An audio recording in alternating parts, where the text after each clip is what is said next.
Hi ಎಲ್ರಿಗೂ ನಮಸ್ಕಾರ ಮತ್ತು ಖಡಕ್ ಸಿನಿಮಾಗೆ ಸ್ವಾಗತ. ನಮ್ಮ ಕನ್ನಡ ಚಿತ್ರರಂಗ ಕೇವಲ ಕನ್ನಡದವರಿಗೆ ಮಾತ್ರವಲ್ಲದೆ ಬೇರೆ ಭಾಷೆಯಿಂದ ಕನ್ನಡಕ್ಕೆ ಬಂದು ನಟಿಸಿದವರಿಗೆ ಕೂಡ ಆಶಯ ನೀಡಿದೆ. ಪ್ರೇಕ್ಷಕ ಮಹಾಪ್ರಭು ಕೈ ಹಿಡಿದವರು ಇವತ್ತಿಗೂ ಕೂಡ ಕನ್ನಡ ಚಿತ್ರರಂಗದಲ್ಲಿ ನಟಿಸ್ತಾ ಇದ್ದಾರೆ, ತುಂಬಾ ಅತ್ಯುತ್ತಮವಾಗಿ ಬದುಕ್ತಾ ಇದ್ದಾರೆ.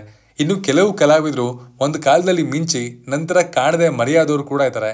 ಇವತ್ತಿನ ವಿಡಿಯೋದಲ್ಲಿ ಕೂಡ ಇದೇ ರೀತಿ ಒಂದು ಕಾಲದಲ್ಲಿ ಕನ್ನಡ ಚಿತ್ರರಂಗದಲ್ಲಿ ಸ್ಟಾರ್ ನಟಿಯಾಗಿ ಕಾಣಿಸ್ಕೊಂಡಂತಹ ನಾಯಕ ನಟಿಯರ ಬಗ್ಗೆ ಹೇಳಲು ಹೊರಟಿದೀವಿ. ಹಾಗಿದ್ರೆ ಬನ್ನಿ ಈ ಸಾಲಿನಲ್ಲಿ ಕಾಣಿಸ್ಕೊಳ್ಳುವಂತಹ ನಾಯಕ ನಟಿಯರು ಯಾರಲ್ಲ ಅಂತ ತಿಳ್ಕೊಂಬರೋಣ. ಮೊದಲಿಗೆ ರಿಯಲ್ ಸ್ಟಾರ್ ಉಪೇಂದ್ರ ಅವರ ಉಪೇಂದ್ರ ಸಿನಿಮಾದಲ್ಲಿ ನಟಿಸಿರುವಂತಹ ದಾಮಿನಿ ಅವರ ಬಗ್ಗೆ ಮಾತಾಡೋಣ. ಉಪೇಂದ್ರ ಸಿನಿಮಾದ ಮೂಲಕ ಪರಿಚಿತರಾಗಿ ದೊಡ್ಡ ಮಟ್ಟದ ಜನಪ್ರಿಯತೆ ಪಡ್ಕೊಂಡು ದಾಮಿನಿ ಮುಂದಿನ ದಿನಗಳಲ್ಲಿ ದೊಡ್ಡ ಮಟ್ಟದ ನಾಯಕಿಯಾಗಿ ಕಾಣಿಸ್ಕೊಳ್ತಾರೆ ಅನ್ನೋದಾಗಿ ಎಲ್ಲರೂ ಕೂಡ ನಿರೀಕ್ಷೆ ಮಾಡಿದ್ರು. ಆದ್ರೆ ಉಪೇಂದ್ರ ಸಿನಿಮಾದ ನಂತರ ಅವರು ಸರಿಯಾದ ಸಿನಿಮಾವನ್ನ ಆಯ್ಕೆ ಮಾಡಲಿಲ್ಲ ಅನ್ನೋದು ಕೂಡ ನಾವು ಒಪ್ಕೊಳ್ಳೇಬೇಕಾಗಿರುವಂತಹ ನಗ್ನ ಸತ್ಯ. ಒಂದೇ ಸಿನಿಮಾದ ಮೂಲಕ ಎಲ್ಲರ ಮನ ಗೆದ್ದಿದ್ದ ನಟಿ ಹೇಳ ಹೆಸರಿಲ್ಲದಂತೆ ಕಾಣೆಯಾಗ್ತಾರೆ. ಈಗಲೂ ಕೂಡ ದಾಮಿನಿಯವರ ಬಗ್ಗೆ ಯಾರಿಗೂ ಸರಿಯಾದ ಮಾಹಿತಿ ಇಲ್ಲ. ಈ ಲಿಸ್ಟಲ್ಲಿ ಕಾಣಿಸ್ಕೊಳ್ಳುವಂತಹ ಎರಡನೇ ನಟಿ ಚಾಂದಿನಿ. ಇವರು ಕೂಡ ಕನ್ನಡ ಚಿತ್ರರಂಗಕ್ಕೆ ಪರಿಚಿತರಾಗಿದ್ದು ಉಪೇಂದ್ರ ಅವರ ಎ ಸಿನಿಮಾದ ಮೂಲಕ.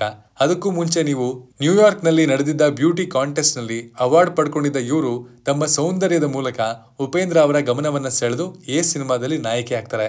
ಅದಾದ್ಮೇಲೆ ಶಿವಣ್ಣ ಹಾಗೂ ವಿಷ್ಣುವರ್ಧನ್ ಅವರಿಗೆ ಕೂಡ ಚಾಂದಿನಿ ನಾಯಕಿಯಾಗಿ ಕಾಣಿಸ್ಕೊಂಡಿದ್ರು. ಕೊನೆಯದಾಗಿ ಗುರುದತ್ ನಿರ್ದೇಶನದ ಕೈದಿ ಸಿನಿಮಾದಲ್ಲಿ ಕಾಣಿಸಿಕೊಳ್ಳುವಂತಹ ಚಾಂದಿನಿ ತಮ್ಮ ಶಿಕ್ಷಣವನ್ನ ಪೂರೈಸೋದಕ್ಕಾಗಿ ಮತ್ತೆ ನ್ಯೂಯಾರ್ಕ್ಗೆ ಹೋಗಿ ಅವರು ಕೃಷಿ ಮಾರ್ಕೆಟಿಂಗ್ ವಿಭಾಗದಲ್ಲಿ ಉನ್ನತ ಶಿಕ್ಷಣವನ್ನ ಪಡೆದು PhD ಕೂಡ ಪೂರೈಸಿದ್ದಾರೆ.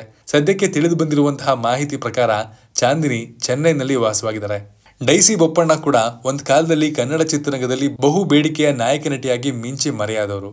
ಕನ್ನಡ ಚಿತ್ರರಂಗ ಸೇರಿದಂತೆ ಬಾಲಿವುಡ್ ನಲ್ಲಿ ಕೂಡ ತಮ್ಮ ಮಿಂಚನ್ನ ಹರಿಸಿದ ಡೈಸಿ ಬೊಪ್ಪಣ್ಣ ತಮ್ಮ ಕೆರಿಯರ್ನ ಪೀಕ್ ಸಮಯದಲ್ಲೇ ಅಮಿತ್ ಅನ್ನೋರನ್ನ ಮದುವೆ ಆಗ್ತಾರೆ.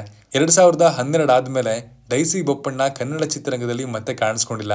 ಸದ್ಯಕ್ಕೆ ಬಿಸ್ನೆಸ್ ವುಮೆನ್ ಆಗಿರುವಂತಹ ಡೈಸಿ ಬೊಪ್ಪಣ್ಣ ತಮ್ಮ ಕುಟುಂಬದ ಜೊತೆಗೆ ದುಬೈನಲ್ಲಿದ್ದಾರೆ. ಈಗಲೂ ಕೂಡ ಯಾವುದೇ ಹೀರೋಯಿನ್ಗೆ ಕಡಿಮೆ ಇಲ್ಲದಂತೆ ಕಾಣಿಸ್ಕೊಳ್ಳುವಂತಹ ಅವರು ಮತ್ತೆ ಕಂಬ್ಯಾಕ್ ಮಾಡೋದು ಕೂಡ ಆಶ್ಚರ್ಯ ಇಲ್ಲ. ಹುಚ್ಚ, ತುಂಟಾಟ ಸಿನಿಮಾಗಳಂತಹ ಸೂಪರ್ ಹಿಟ್ ಸಿನಿಮಾಗಳಲ್ಲಿ ನಾಯಕಿಯಾಗಿ ಕಾಣಿಸ್ಕೊಂಡಿದ್ದಂತಹ ರೇಖಾ ಅವರು ಕೂಡ ಇದೇ ಸಾಲಿನಲ್ಲಿ ಕಾಣಿಸ್ಕೊಳ್ತಾರೆ. ಕನ್ನಡ ಸೇರಿದಂತೆ ದಕ್ಷಿಣ ಭಾರತ ಚಿತ್ರರಂಗದಲ್ಲಿ ಸಾಕಷ್ಟು ಸೂಪರ್ ಹಿಟ್ ಸಿನಿಮಾಗಳಲ್ಲಿ ಕಾಣಿಸ್ಕೊಂಡಿದ್ದ ರೇಖಾ ಅವರು ಕೂಡ ತಮ್ಮ ಕಾಲದ ಅತ್ಯಂತ ಬಹುಬೇಡಿಕೆಯ ನಾಯಕ ನಟಿಯಾಗಿದ್ರು. ಆದ್ರೆ ಏನಾಯ್ತೋ ಏನೋ ಗೊತ್ತಿಲ್ಲ, ಚಿತ್ರರಂಗದಿಂದ ಒಂದೇ ಸಮನೆ ರೇಖಾ ಕಣ್ಮರೆ ಆಗ್ತಾರೆ. ಆದ್ರೆ ಕಳೆದ ವರ್ಷ ತೆಲುಗು ಕಾರ್ಯಕ್ರಮವೊಂದರಲ್ಲಿ ಒಂದೇ ಸಮನೆ ಪ್ರತ್ಯಕ್ಷ ಆದ್ಮೇಲೆ ಗೊತ್ತಾಯ್ತು ರೇಖಾ ಅವರು ಆರೋಗ್ಯ ಸಮಸ್ಯೆ ಕಾರಣದಿಂದಾಗಿ ಚಿತ್ರರಂಗದಿಂದ ಅಂತರವನ್ನ ಕಾಯ್ಕೊಂಡಿದ್ರು ಅಂತ. ಆ ಕಾರ್ಯಕ್ರಮದಲ್ಲಿ ಅವರನ್ನ ಗುರ್ತು ಹಿಡಿಯದಷ್ಟು ಅವರನ್ನ ಅವರ ಆರೋಗ್ಯ ಸಮಸ್ಯೆ ಬದಲಾಯಿಸಿಬಿಟ್ಟಿತ್ತು.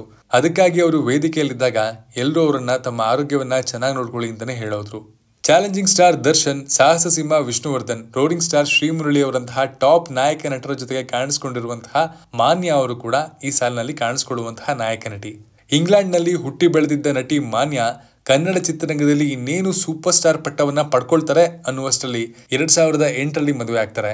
ಆದ್ರೆ 2013 ಸಂಸಾರದಲ್ಲಿ ಕಂಡು ಬಂದಂತಹ ಬಿರುಕಿನ ಕಾರಣದಿಂದಾಗಿ ಡಿವೋರ್ಸ್ ಪಡ್ಕೊಂಡು 2013 ಎರಡನೇ ಮದುವೆ ಆಗ್ತಾರೆ. ಇನ್ನು ತಿಳಿದು ಬಂದಿರುವಂತಹ ಮಾಹಿತಿ ಪ್ರಕಾರ 2021 ಅವರು ಪಾರ್ಶ್ವವಾಯುವಿಗೆ ಕೂಡ ತುತ್ತಾಗಿದ್ರು. ಸದ್ಯಕ್ಕೆ ಈ ಆರೋಗ್ಯ ಸಮಸ್ಯೆಯಿಂದ ನೋವನ್ನ ಅನುಭವಿಸಿ ಈಗ ಚಿಕಿತ್ಸೆಯಿಂದ ಗುಣಮುಖರಾಗಿರುವಂತಹ ಮಾನ್ಯ ಅಮೆರಿಕಾದ ನ್ಯೂಯಾರ್ಕ್ ನಲ್ಲಿ ಪ್ರತಿಷ್ಠಿತ ಖಾಸಗಿ ಕಂಪನಿಯಲ್ಲಿ ಉದ್ಯೋಗವನ್ನ ಮಾಡ್ತಾ ಇದ್ದಾರೆ. ಸ್ನೇಹಿತರೆ, ಇವರೇ ಕನ್ನಡ ಚಿತ್ರರಂಗದಲ್ಲಿ ಒಂದು ಕಾಲದಲ್ಲಿ ಮಿಂಚಿ ನಂತರ ಸೈಲೆಂಟ್ ಆಗಿ ನಿರ್ಗಮಿಸಿದ ನಟಿಯರು. ಇವರಲ್ಲಿ ಕೆಲವು ನಟಿಯರಿಗೆ ಮಿಂಚುವಂತಹ ಅವಕಾಶ ಇದ್ರೂ ಕೂಡ ವೈಯಕ್ತಿಕ ಜೀವನವನ್ನ ಪ್ರಥಮ ಆದ್ಯತೆಯನ್ನಾಗಿ ಆಯ್ಕೆ ಮಾಡಿ ಸಿನಿಮಾ ಜೀವನವನ್ನ ತ್ಯಜಿಸಿದ್ರು. ಇನ್ನು ಕೆಲವರಿಗೆ ಅದೃಷ್ಟದ ಆಟದ ಕಾರಣದಿಂದಾಗಿ ಅವಕಾಶ ಸಿಗದೆ ಹೋಯಿತು ಅಂತ ಹೇಳ್ಬೋದು. ಆದ್ರೆ ಇವರು ನಟನೆ ಮಾಡಿದಷ್ಟು ಸಿನಿಮಾಗಳನ್ನು ಕೂಡ ಕನ್ನಡದ ಪ್ರೇಕ್ಷಕರು ತುಂಬು ಮನಸ್ಸಿನಿಂದ ಆದರಿಸಿದ್ದಾರೆ, ಅಭಿಮಾನಿಸಿದ್ದಾರೆ. ನಾನು ಮತ್ತೆ ಸಿಗ್ತೀನಿ ಮುಂದಿನ ಒಳ್ಳೆ ಕಂಟೆಂಟ್ ಜೊತೆಗೆ. Love you all. Signing off, Manu.